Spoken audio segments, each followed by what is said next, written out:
Dubbii gootota Oromoo.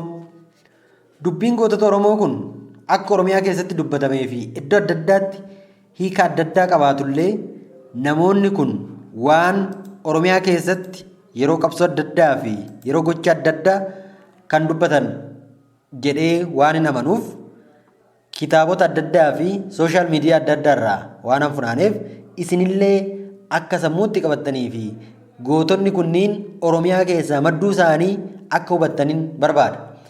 Fakkeenyaaf garbummaa hiddaan buqqifna, dhabnu, dadhabnu ilmatti guddifna kan jedhe Jeneraal Waaqoo Guutuuti. Garbummaa irra duuti bilisummaadha kan jedhe Elemoo Qilxuu.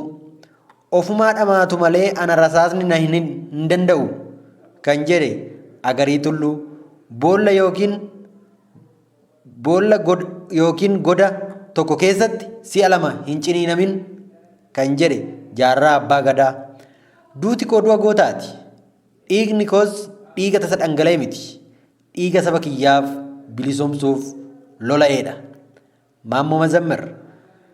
Akkas ta'e dubbiin keenya bofa eegee qabnaan ni citti gadhiifnan itti lixxe jedhe Hayilamaariyaam Gammadaa. Garbummaa irraa du'an filadha kanaafan fincilee daggalatti gale jedhe Usmaayyoo Muusaa.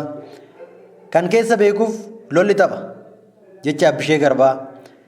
Jedala ta'ee waggaa 100 jiraachuurra leenca ta'ee aadee du'uu naaf wayya jedhe Huseen Buneef. Namni kaayyoo isaa hin beekne bishaan gabatee irraati gara argetti jallata jedhe Eebbisaan Addunyaa. As keessatti gootonni Oromoo hedduun jiru. Gootonni Oromoo hedduun jiru. Jara yeroo biraas itti daddaballee waan laaluu dandeenyuuf ammaaf jara kanan qabadhee dhiyaadhe.